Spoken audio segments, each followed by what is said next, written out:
Okay, well, we're taking a little look at Leeds United now on the Route One show, and I'm delighted to say making his debut on the Route One show is Jayson Booker.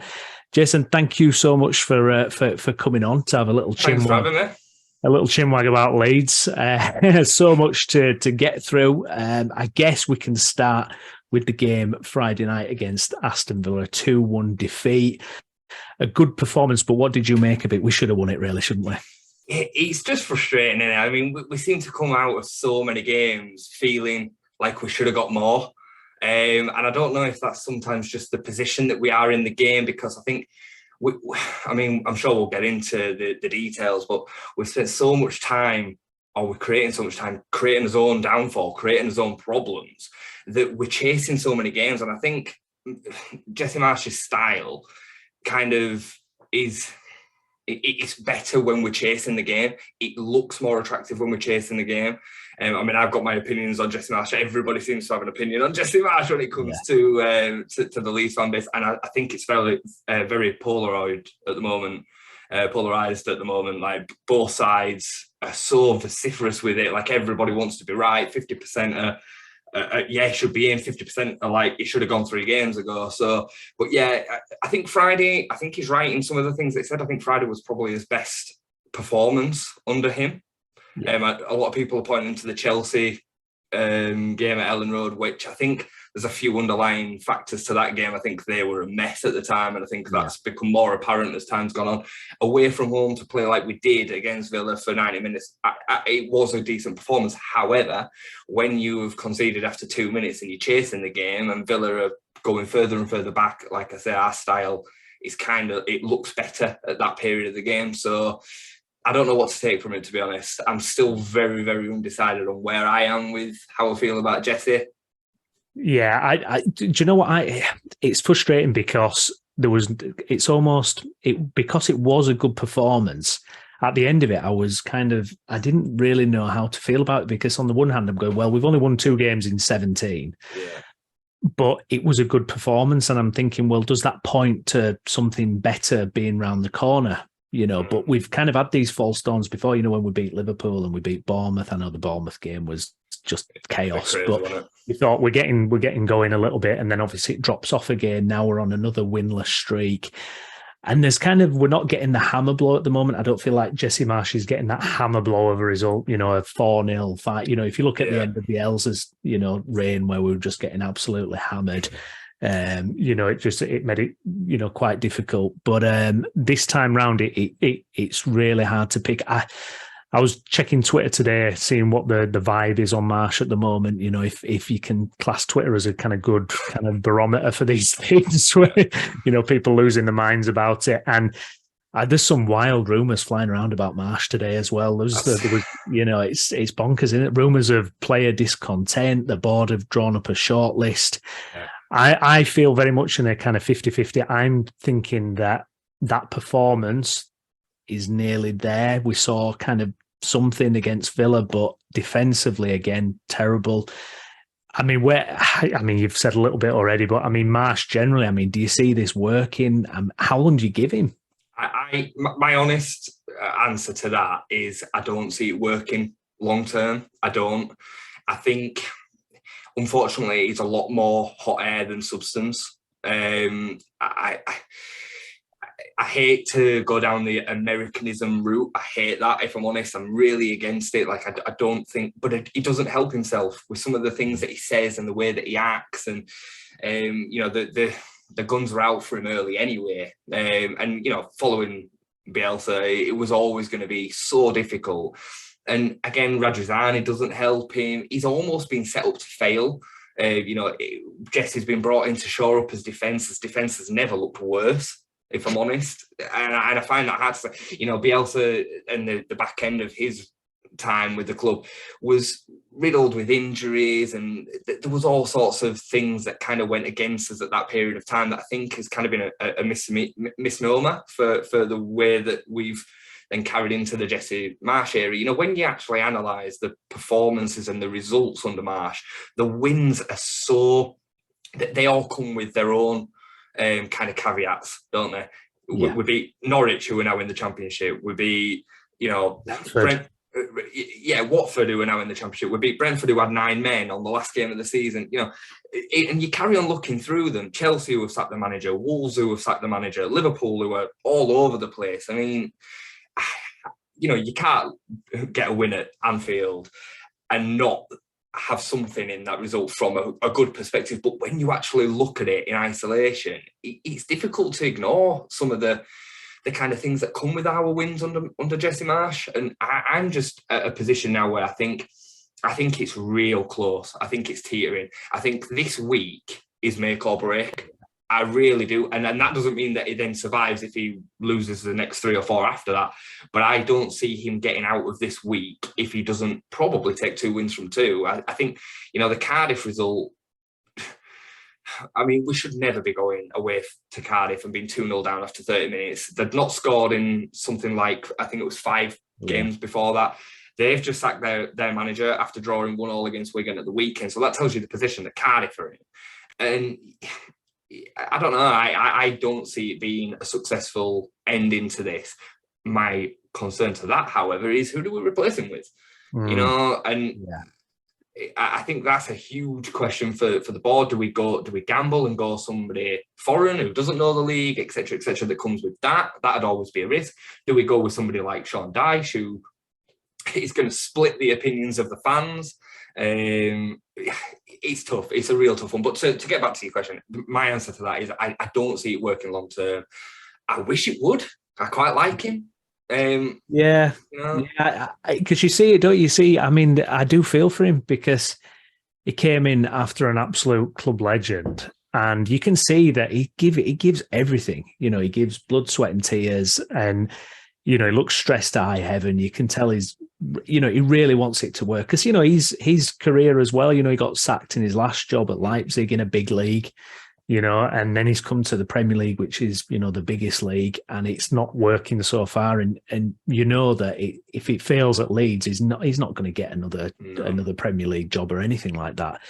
And every now and then you see the tactics working, but for me, it's just too few and far between. It's very much in isolation, and it's always going forward. I know that we got a good point against Newcastle, but let's be frank, we were lucky. The amount of chances that they had, Meslier saved us on the day. If Longstaff could finish, they'd have scored 2 in the second half. I don't take much from that from a defensive perspective, as if we've improved defensively. We were talking about Park Ave before we started, and I watch basic football on the weekly live. I watch every Leeds game. I get footage of it wherever I can. But I watch Bradford Park Avenue on the weekly, and there is just basic defensive things that you do and don't do playing football. It's simple. And some of the stuff that is clearly coming from instruction at the moment is coming from Jesse Marsch, and he's setting us up to fail because he's so intent on making this gegenpress kind of style work that he can't look past it to make us a little bit more resolute. In my opinion, he's made Pascal Struijk look like a League One defender this last 6-7 weeks. And I know he's been playing left back, but he should be able to slot back in at centre back against Cardiff and really boss the game. And he was awful. Some of it is it's going to be personal mistake, but I truly believe that tactics will either create or limit the potential for mistakes. 100%. And the lower down the leagues you go, the more you create your tactic kind of rigidity around making sure that the mistakes are less because you've got less talented players. Do you get where I'm coming from? So Manchester City set up with quite a high risk style because they have the best players in the world to be able to pull it off. You can't play that way with teams that have got less quality. So at the moment, you can see the positions that the defenders are putting themselves in are creating more mistakes. And that's why we're losing games, because for long periods of time, we're dominating games. We still can't finish as efficiently as we probably should be able to do, but we should be able to win games without having to score 3 goals. Absolutely. I mean, case in point is that, I was pulling my hair out in the West Ham game, a couple of weeks ago because, you could see it unfold and we couldn't keep possession. We got the goal and we had a really good spell. Like you say, we have this short spell and then it was just, absolute chaos. I mean, chaos isn't even a strong enough word to describe it anymore. It was just it was like we couldn't wait for West Ham to equalise. And again, you're in one of those games where, you know, they score before halftime and after halftime, you're chasing the game again. Yeah. Did really well to get back into it, but it's just such a mess. I mean, it's just such a mess. When you're playing in the Premier League for long periods of time, you're going to be against players that are going to be good enough to handle them moments, whether it's either a well-delivered ball over the top to turn the defenders and stretch the game, or they can effectively beat the press through a few sharp passes. So it's no surprise to me that it seems like we're dominating games, and then we get hit by this sucker punch because they're picking the moments of the better players to take us apart. And that's why his results have come against the teams which have got less ability. It makes a lot of sense, actually, when you think about it in isolation, I think. Yeah. I mean, it's one of those things as well where I feel like he could have had the chop sooner, but it's almost like the board need this to work. Yeah. Because I think it was obviously a huge decision getting rid of Bielsa and replacing him at that time. And I think there's a bit of a pride aspect going where, you know, look, we said this guy was to follow on from Bielsa. It was the perfect, seamless transition into the next manager. And it's not that at all. I do on one hand think fair play, you've got to give managers time to implement their style. But when you look at the performances, you've got to say it's not that different to when he first came in. I mean, if they're not getting his messages still, like, you know, what are you supposed to do? And also this defensive thing, you've got to be doing something about that. You can't go on like that because you're just undermining all that good attacking play. If you've got a tactic that you want to play, you have to have the individuals to play within it. If you don't have it, you adapt the tactic to fit. That's how all management works. You can't, you know, we used to use this under Bielsa a lot, square pegs, round holes. Yeah. Now, Bielsa made it work because of the buy-in that it created from the players. Yeah. I still don't think really, I know everybody heralds Bielsa as the hero and the icon. I still don't think he quite gets the recognition that he deserves for the job that he did with the players that he had. Like, he literally remolded the whole structure. And I truly believe that once the 10% dips down, a lot of the players, your Luke Ayleins, your Dallases, your Liam Coopers, once that 10% shifted and the belief was lost and a little bit of energy and the injuries hit, they couldn't keep with it. They couldn't keep with it anymore. And I mean, I'm not a Sean Dyche fan. I'm not going to come on here and scream Sean Dyche, but I've had conversations with people over Twitter with regards to replacements of managers and styles and whatnot. And we can all have his opinions on it. There's no right, there's no wrong. However, what I would say is that I truly believe a manager like Sean Dyche would come in and look at what he had at his disposal and probably get more than Jesse Marsch is right now. That's my take on it, because he would think, right, okay, we probably need to go to 5 at the back. Let's play 3 centre-backs, 2 wing-backs, and we get the ball quickly to the players that can do damage at the other end, because we have got some talented players at the other end of the pitch. Yeah. So I just think maybe it's just overcomplicating that sometimes. You know, Jesse Marsch has come in with this philosophy and this rigidity that he wants to stick with. And in one hand, you've got to respect it, but when it's not getting the results, you've got to ask the question. And coming back to the board and the sticking with Jesse, I think Rajazani, again, we can all have his opinions on Rads, and everybody does, don't they? Especially in the Leeds sphere. The guy's done wonders for our club. We have to, again, say it as it is. He has. Out of, you know, everybody that tried and failed, he was the one that achieved it. Whether it was because of Bielsa or not, he was still responsible for that appointment, sticking with him after year 1, keeping him there, all the rest of it. But he has got a huge ego and he can't help himself online. And I do truly believe that he would probably stick with Jesse to kind of say, I told you so, when we finished 17th by a point on the last game of the season. And I can see that. So either way, I think this is going to go to the wire. Yeah, I can see it just going to that absolute edge, because I agree. I mean, some of the stuff I've seen online on Twitter today about Marsch, I've thought, it's crossing the line where it's just getting a bit kind of, every word coming out of his mouth is, he's an idiot. He doesn't know what he's talking about, blah, blah, blah. And I think when it's difficult. If he was winning games, it'd be completely different perspective on what he was saying. We'd all be buying into this kind of LinkedIn kind of profile that his persona that he's got at the moment. And it's interesting with Rads as well, because I 100% agree. I think, for me, again, I think the stuff that he gets online does cross the line. Some of the stuff you see people tweet at him, you're like, oh my goodness me, just do you realise what this guy behind did? a keyboard, innit?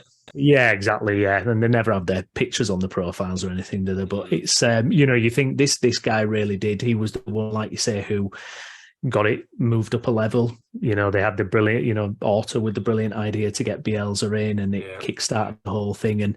But there is ego there, obviously. We know that. We know that there is ego there. Absolutely. But for me, and to be honest, this 49ers movement, which we can get into now, obviously they would have had a big part in signing Rutter, however you say it. But they had obviously a big impact in that, and they're finally starting to come to the fore and saying, look, we are, going to take over the club, and here is the money we're going to invest. And we're going to do this for you. And I actually think Leeds now is such an attractive proposition for a top class manager. I really do, because one, it's Premier League, which is it's the place to be. Two, look, we've got big investment coming in. We've got a proper, bona fide, they're billionaire investors that, they're at the top end of the scale. It's not Middle Eastern, it's not, Newcastle money or anything like that, but it's a proper outfit. And I think, in terms of if this doesn't work with Marsch, I could see us once again going for a top manager. And I think there's a good chance we could get someone really decent. I really do. I don't know what you think about that. I agree. I mean, you look at Wolves, and I mean, I know Wolves have got some backing, but I wouldn't consider them any bigger, more successful than us, and more of an attractive proposition. No, if anything, they're a lesser proposition. Oh yeah, commercially nothing, is Birmingham, in and amongst Aston Villa and all the rest of the clubs that are in that kind of area. So for them to go and get Lopetegui is it's absolutely huge.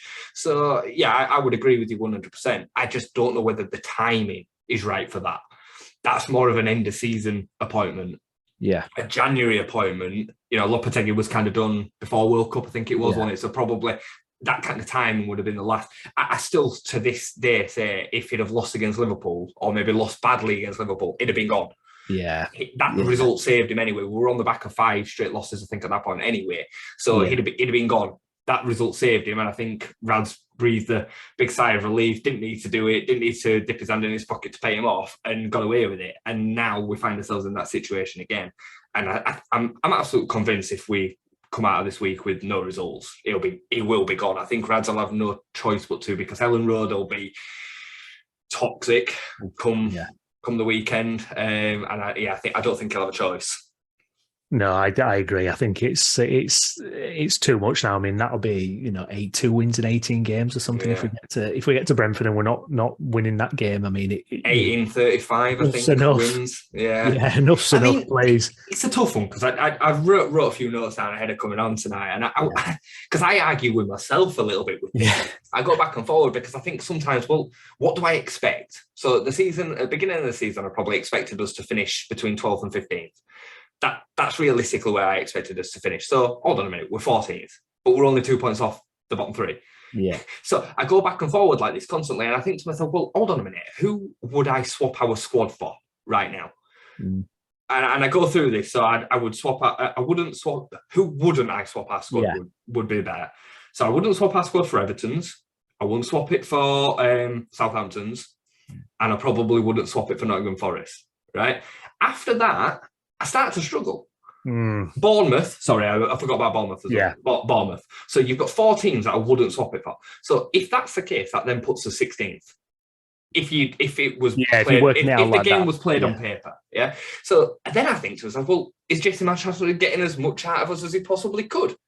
Do you get where I'm coming from? Totally, so I kind of have this argument with myself, but then I start looking at the individuals that are within the team, and I think, well, we have the talent. to be able to do better than what I'm seeing on the pitch. I've watched enough football to know that if this squad was set up properly, how I think it could be set up, given the players that you've got, you could get more out of them. So I understand the conundrum, and I totally understand why it's polarised and why both sets of fans are either way. Yeah, it's bonkers, isn't it? Because I mean, it's interesting as well when you look at the squad. Because if you look at that attacking lineup now that we've signed Rutte and Sinisterra's now back in training, might even make the match day squad tomorrow. Somerville, Nonto, obviously, who's been a revelation for the price tag. It's just, out of this world. But that forward line for me is enough. Obviously, Rodrigo's having his best season by an absolute mile at the moment. And then you've got Bamford, who's come back and scored a goal. And then you've even got Jack Harrison and Brendan Aronson, who are probably, a bit below par at the moment. But, for me personally, I still think Aronson will come good. I think he 100% will. And I actually, in the cold light day, there were a few moments in Villa where he was actually pretty good. It was like doing the pass before the chance set up kind of thing. He still lost the ball a lot and stuff, but I think there's enough there. So with that attacking lineup, you're thinking actually that is a solid lineup. We shouldn't be struggling at that end of the pitch, should we?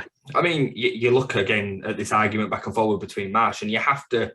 I try and look at everything objectively and be fair on both sides, whether I've got my opinion one way or the not. And Jesse Marsch has certainly improved players that were there before. Rodrigo has never been better. No. I thought he was fantastic against Villa. He's not responsible for the mistakes that are happening at the back. He has to do his job at the other end of the pitch. And I thought his link-up play, because I'm critical of his link-up play, I thought it was fantastic. His movement was excellent. He even looked quicker. He looked fitter. He could press. He was very impressive. And that's that. Well, I'm not saying it's just down to Jesse Marsch, but it's certainly under his management. Yeah. Somerville, I think, has come on into being a first-team player. Whether that had have happened anyway or not, we're not sure, but he has. And there is others. I think Tyler Adams is probably the best midfielder that we've had at our club for as long as I can remember. There was obviously the apprehension around replacing Calvin Phillips with Tyler Adams. I think he's better than Calvin Phillips, and I say that openly. I say it with, don't shoot me, but I think that's the case. I think apart from his long distance passing range, which is obviously not as good as Calvin's, I think everything else in Tyler's game is better. He's quicker, he's stronger, he's better in the tackle, he covers more ground. I think Tyler Adams in a Bielsa system, my word, what a player that'd be. He's phenomenal, isn't he? Yeah, he's really, a great player. And he was kind of the one that people thought, not sure about him when he was signed. Well, we kind of missed out on Kamara, didn't we? Everyone was going to back Kamara, weren't they? Yeah. But then...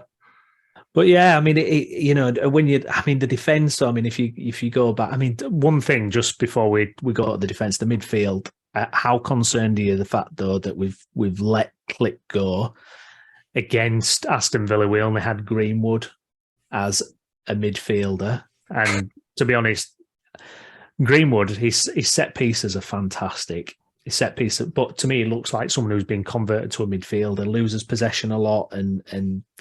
It's just he's not got that midfielder thing about him. Marsch seems to love him, but for me, you got to have more than Greenwood as a midfielder. I mean, what happens if Adams, Rocker gets injured? I mean, Forshaw's unreliable, obviously, fitness-wise.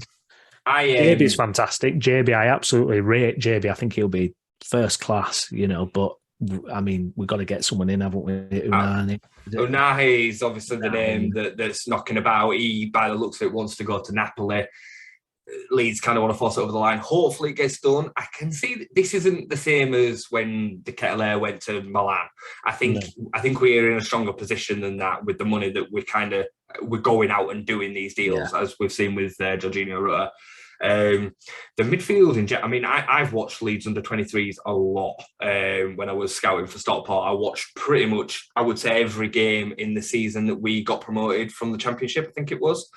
Sam Greenwood and Geldart coming through, and some of the other names that were in that team. And Greenwood was always the player that would play in behind Joffe. He would never play centre midfield, really. His set pieces were always phenomenal. His direct free kicks at goal for the under-23s were out of this world. He doesn't seem to be able to compose himself in a first-team game to be able to get a strike on target, but he certainly scored a few worldies for the 23s. Great player, but from a first team perspective, he's not a centre midfielder. He's just not, and he can't be the solution long term. I understand the movement of Click. I love Clicky, like a great player, great servant for the club in the Championship. He made everything tick under Bielsa. Was it the right time for him to move on? Probably. But the caveat to that is we need a replacement. We can't be then looking to the bench and having JB, Forshaw and Greenwood, Archie Gray as the options to come on in the Premier League. You wouldn't see that in any other squad. You just wouldn't. No, you wouldn't. So, yeah, hopefully Unai gets over the line and then adds good competition for Rocker and Adams. I like Rocker. I think he's falling victim to the style at the moment a lot. His progressive passing is still top of the charts, though, isn't it? I mean, because there's been a chart doing the rounds on Twitter today where he's in a graph of progressive passing and he's right up there with top names, and you're going, wow, because sometimes I've watched Mark Rocker and going, what is he doing? Giving the ball away or whatever. But he, like you say, I think that style makes it really hard for him. Everything is chaos. You mentioned the word chaos earlier, and everything seems like it needs to be at 100 miles an hour when we're in possession, especially. Yeah. And it's just sometimes a player like Mark Rocker just needs to be able to put a foot on the ball and play it back, and then get the ball back again in the right position and have considered movement. You're almost better creating 5 or 6 really good chances over 90 minutes than 10 or 15 half chances. So but that's the style. We're not gonna see a different style under Jesse Marsch. So it's not gonna happen, is it? It's not gonna happen. But I mean, looking at the defensive setup to it, I mean, Llorente. Do you know Llorente is a fascinating one to me? Do you know? Obviously, he gets so much grief, and his performances this season have left a lot to be desired, and that's been kind. But when he first came in, that first Bielsa Premier League season, him and Strauch were the rocks of that run of the last 11 or 12 games where we were phenomenal. They were unbelievable. I thought that is the partnership. That is he's great on the ball. He can spot a pass, but it's just all gone wrong for him. But we've given him a contract for 4 years, and I know that Phil Hay did an article where the club are thinking the price of defenders is going to go through the roof soon, so they're trying to keep as many central defenders on the books. But that you've got him, then you've got Robin Koch. I mean, I think Robin Koch's been really shaky recently. He doesn't give me much confidence. I probably think Cooper's might have been the strongest defender, and obviously he's got a mistake in him too. Then you've got Firpo. You got the Firpo situation where it's just Don't even get me started. Don't even get me started. Do you know what it makes me think straight away is, why did we only give Bielsa, Dan James, and Firpo in the second Premier League season? Why did we do that? Why didn't we go out and get 6 or 7? I've heard this said a lot, and I think this is so true. Finishing 9th in our first season was one of the worst things that's happened to us, certainly for us as fans, in this then next 2 years. Yeah. Because if we'd have finished 15th, Rads would have had no choice but to put his hand in his pocket and go out and recruit for us properly. We only signed Dan James because he became available on the last day when Ronaldo signed. That was the only reason that we signed Dan James. So we were going to go into that season with Firpo as our only first team signing. In our second season, I needing to consolidate, it blows my mind. It absolutely blows my mind. So, and I know Bielsa was stubborn, and I do believe he was probably difficult at times. He'd have wanted X, Y, and Z, and if it weren't that and that only, we wouldn't have gone and signed anybody. But we've seen it then since. That we still had holes that we needed to fill this summer, and we still didn't do them. We still went into this season with Patrick Bamford, given the injury problems that he'd had, as the only really out-and-out number 9. I know Rodrigo's developed and come on better, but he's not an out-and-out number 9. He's still not an out-and-out number 9 now. So, given that, and that Bielsa's then not there, what's the excuse? There is not. No. We couldn't sign Dick Ketelaere, okay, but there's got to be a plan B, C, D, and E. There has to be. They can't just be all the eggs in the basket of Cody Gakpo and Charles Ketelaere, who, let's be frank, are always going to go to much more prosperous clubs right now. They just are. You know, less than 6 months later, Gakpo turns up at Liverpool, and De Ketelaere, he's struggling at Milan, but he's still in playing Champions League football. So there has to be, dare I say it, a Ben Bertrand Diaz. There has to be somebody in that mold, a Shea Adams. Again, fans drive me crazy, and again, I'll say this openly because I'll have this conversation till I'm blue in the face, but fans have their opinions. Oh, we should be doing better than a Shea Adams. We have to grow properly. We have to grow in proportion with where we are. And the Premier League is extremely difficult to win games in. Never mind crack the top 10 and the top 6. So, you know, if Shea Adams comes in and contributes to us properly in a system that it would have fit in perfectly, what's the problem? Yeah. So, but it's not fancy. It's not sexy. No, definitely not. Definitely not. And it's interesting. Do you think there's a new strategy? Well, it definitely seems like there's a new strategy, and it does seem as if it goes, you know, hand in hand with this kind of ownership movement. But, you know, January we've seen Werber come in, and now we've got Rutter, you know, through the door as well. Obviously, we had this kind of attitude of we never spend in January, and January is a bad market, etc., etc. Do you think the kind of, you know, the ball has dropped a little bit, like, oh, actually, yeah, we do have to, you know, get something done? Because I remember last January, I mean, I hate to kind of keep harking back, but it's just, you know, you're just remembering these things. It's crazy, isn't it? Last January, I remember when we beat West Ham 3-2 away. Harrison, yeah. Yeah, and you thought, oh, we're just kind of right, get a player in, get a midfielder in, you know, get it done. And we didn't do anything. And then we lost to Newcastle, and then it was just, I mean, you know, it was all went off the rails, didn't it? But, you know, have they finally learned the lesson, basically?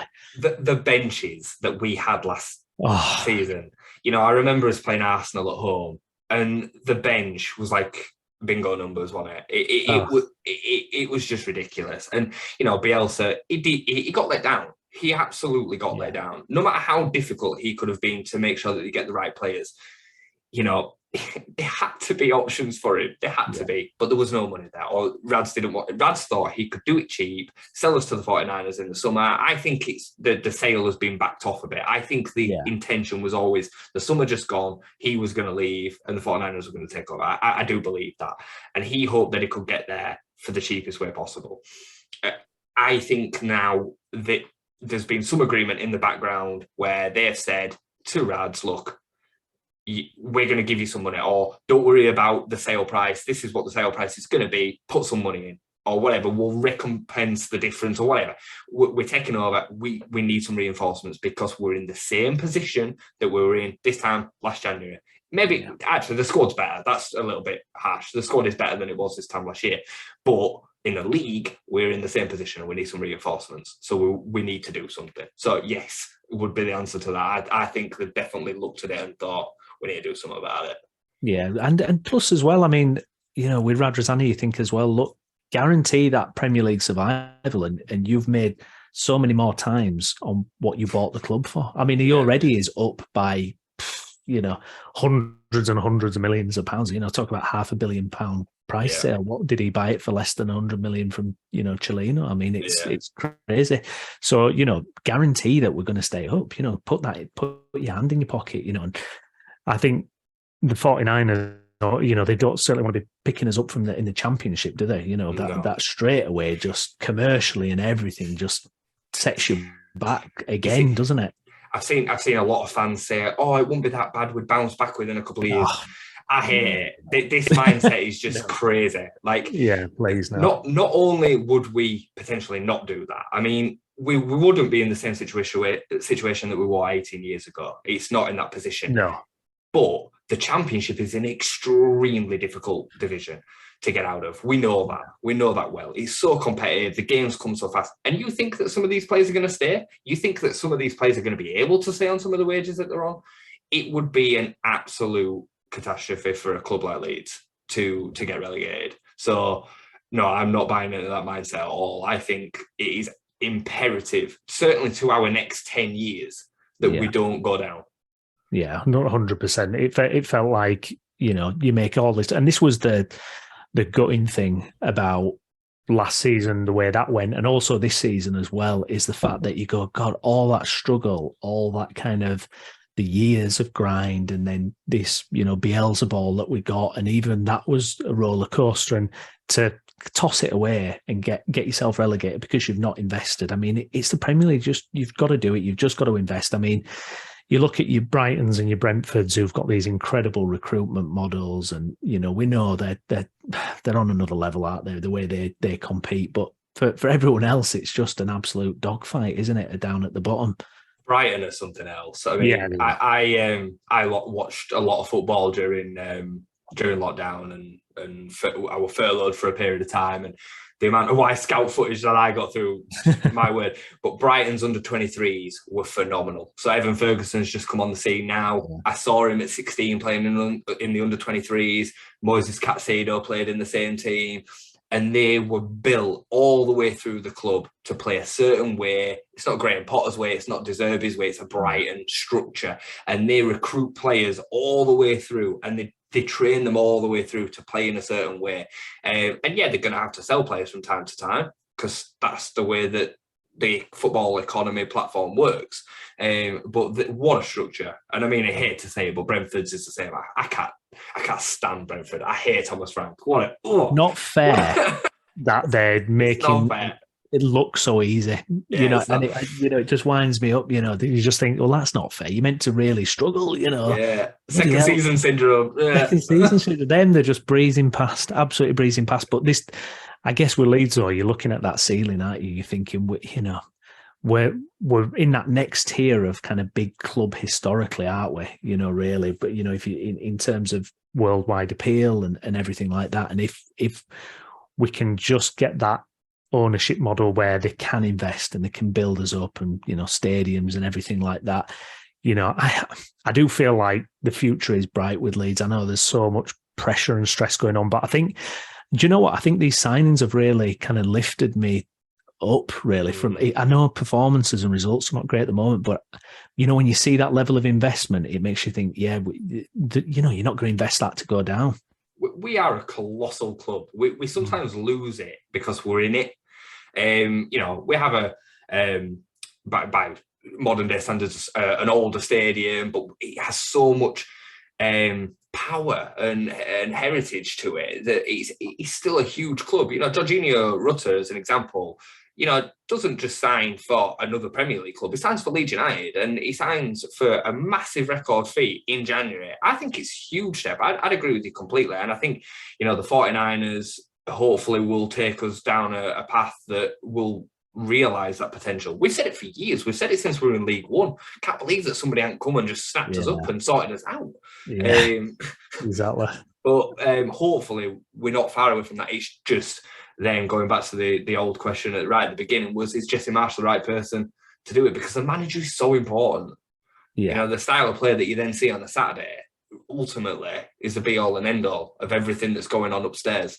So we were lucky enough to see that under Bielsa. So yeah, exactly. So looking at the next few games, and Jason, so it's Cardiff in the Cup tomorrow.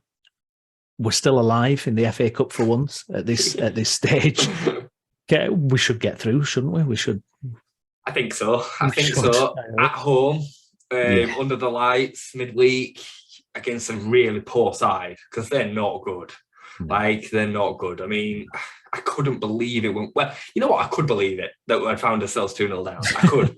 That was the frustration. I could believe it. But, to find ourselves 2-0 down in that game, and we did pull ourselves out of it. We did. And we probably deserved to win it in normal time, truthfully. If we'd have scored the penalty, we'd have probably gone on to score another one because we'd have had a bit more time to do it in. But, so I would fancy us to win that. Hopefully, we can stomp them and, build a bit of confidence going into Sunday's game. Brentford, as much as we've just been waxing lyrical about them, they're not unbeatable. They're not. Yeah. They're not unbeatable at home. We can win that game. And I said it earlier. I sincerely hope that Marsch gets it right and he pulls, 2, 3, 4 wins out of the bag. Now, don't expect us to win every week. We're in the Premier League. It doesn't happen. I would love him to be successful. Gets to finish 12th. Recruit in the summer again, build again, maybe even finish 12th again, whatever. I'm okay with that.